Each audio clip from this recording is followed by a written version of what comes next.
नमस्ते दोस्तों, हमारे चैनल में आपका स्वागत है। मैं दिशा मास्टर फार्मेसी। दोस्तों आज जो हम बात करेंगे कॉम्बीफ्लेम टेबलेट के बारे में बात करेंगे, जो कि बहुत ब्रांड नेम से इसका पॉपुलर ब्रांड नेम है, जो कि ये मार्केट में आसानी से आपको मिल जाती है। इसमें जो कॉम्बिनेशन होती है, देखिए मैं आपको बता देता हूँ, जो कि इसमें आइब्रोफेनिक एंड पैरासीटामोल के साथ में होती है। तो इसी के बारे में, इस टेबलेट के बारे में हम बात करने वाले हैं आज। तो दोस्तों इसकी पूरी जानकारी आपको हिंदी में देंगे। यूज़, साइड इफेक्ट, डोज, लेने का तरीका, कब नहीं लेनी चाहिए, फुल जानकारी हम आपको हिंदी में देंगे। तो इसी तरीके की दवाइयों की मेन जानकारी हिंदी में पाने के लिए हमारे चैनल को लाइक और सब्सक्राइब और साथ ही बेल आइकन ज़रूर दबा दीजिए, ताकि जो न्यू वीडियो डालें उसका नोटिफिकेशन आपको सबसे पहले मिल सके। तो चलिए दोस्तों वीडियो शुरू कर लेते हैं। तो दोस्तों आज जो हम बात कर रहे हैं कॉम्बीफ्लेम टेबलेट के बारे में बात कर रहे हैं। कुछ ये अलग अलग ब्रांड नेम से मार्केट में अवेलेबल हो जाती है, ठीक है, डॉक्टर के पर्चे पे मिल जाती है। और दोस्तों अब मैं बता देता हूँ, इसके अंदर जो कुछ इंग्रेडिएंट होता है, जो सॉल्ट होता है, जो केमिकल होता है इसके अंदर, वो होता है आइब्रोफेनिक एंड पैरासीटामोल। जैसे कि आप देख रहे हैं यहाँ पे डिस्प्ले पे लिखा भी है मैंने, यहाँ पे आइब्रोफेनिक एंड पैरासीटामोल। अब इसमें कितनी कितनी mg में होता है तो मैं आपको बता देता हूँ। आइब्रोफेनिक जो होता है इसके अंदर 400 mg में होता है, और जो पैरासीटामोल होता है वो 325 mg में इसमें होता है, ठीक है। तो ये दोनों की दवाओं की कॉम्बिनेशन में मिला के ये बनाई जाती है। तो अभी इसके मैं कुछ आपको बता देता हूँ कि ये इसकी जो प्रत्येक टेबलेट होती है वो आपको 1 से 2 रुपये तक की आपको मार्केट में मिल जाती है। 10 टेबलेट जो होती है ये आपको 25 से 30 रुपये तक की अलग अलग कंपनियों में मिल जाती है आपको, ठीक है।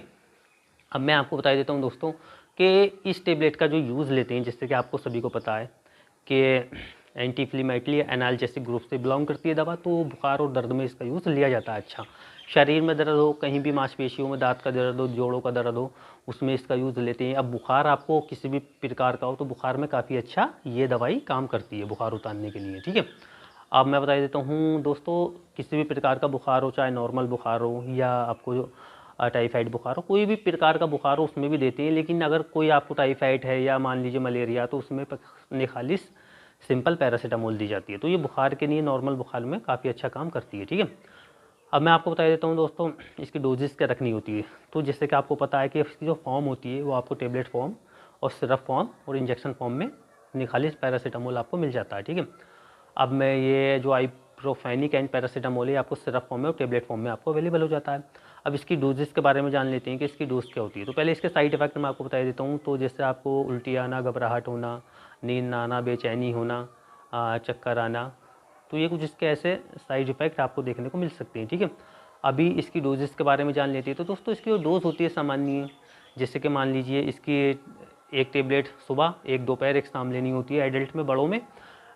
तो और जो सिरप होता है बच्चों में, जैसे आपका बच्चा मान लीजिए 6 महीने से 1 साल का है, तो उसे आपको 4 से 5 ml आप दिन में 3 बार दे सकते हैं, ठीक है। और मैं आपको बता देता हूँ, खाना खाने के बाद में ही इसको लेना होता है टेबलेट को, ठीक है। अब दोस्तों मैं बता देता हूँ, आपको बुखार, मान लीजिए आपको बुखार था, आपका बुखार अगर 2 खुराकों में उतर गया सुबह शाम में, तो आप इसे दवा को बंद कर सकते हैं। और इसका जो ज़्यादातर टाइम है इसे लेने का जो है 2 से 3 दिन तक आप लें। इससे ज़्यादा लेते हैं तो अपने डॉक्टर से कंसल्ट करके इस टेबलेट को लें, ठीक है। अगर आप ज़्यादा लेते हैं तो आपको ये नुकसान देगी, लीवर को भी आपको डैमेज कर सकती है। अब दोस्तों इसकी कुछ सावधानियां जो होती हैं वो मैं आपको बता देता हूँ। तो इसकी जो सावधानियां रखनी होती है, गर्भवती महिला जो प्रेगनेंसी की तैयारी कर रही है वो अपने डॉक्टर की सलाह से ले, क्योंकि इसके अंदर आइब्रोफेनिक पैरासीटामोल आ चुका है। पैरासीटामोल प्रेगनेंसी में नुकसान नहीं देता, ठीक है। तो इसमें आइब्रोफेनिक है, तो इसलिए डॉक्टर की सलाह से इसका यूज़ करें, क्योंकि ये आपको नुकसान दे सकता है उतने टाइम पे। और मैं बताऊँगा, लीवर की बीमारी है वो भी अपने डॉक्टर की सलाह से इस टेबलेट का यूज़ करें। हार्ट वाले जो हैं वो भी अपने डॉक्टर की सलाह से ही यूज़ करें। और इसके साथ में एल्कोहल का यूज़ ना करें। अगर डायबिटीज़ कोई पेशेंट है वो भी अपने डॉक्टर की सलाह से, कुछ दवाइयाँ चल रही हैं उनकी, तो जब भी अपने डॉक्टर की सलाह से यूज़ करें, ठीक है। और इस टेबलेट की लत भी नहीं पड़ती। और आप किसी मशीन पर कार्य करते हैं, काम करते हैं, ड्राइवरी करते हैं, तो आपको नींद आने की शिकायत भी इससे नहीं होती, ठीक है। अब मैं आपको बता देता हूँ दोस्तों, सिर्फ इसका जो आइब्रोफेनिक एंड पैरासीटामोल का जो यूज़ है, मेन जो मुख्य यूज़ होता है इसका बुखार में, इसका यूज़ लिया जाता है, बुखार और दर्द में, ठीक है। अगर दोस्तों हमसे कोई भी इस टेबलेट के बारे में जानकारी अगर छुटी है तो आप हमें कमेंट बॉक्स में लिख के पूछ सकते हैं, हम आपको इसकी पूरी जानकारी हिंदी में देंगे, ठीक है। तो इसी तरीके की दवाइयों की मेन जानकारी हिंदी में पाने के लिए हमारे चैनल को लाइक और सब्सक्राइब और साथ ही बेल आइकन ज़रूर दबा दीजिए, ताकि जो हम न्यू वीडियो डालें उसका नोटिफिकेशन आपको सबसे पहले मिल सके। धन्यवाद दोस्तों।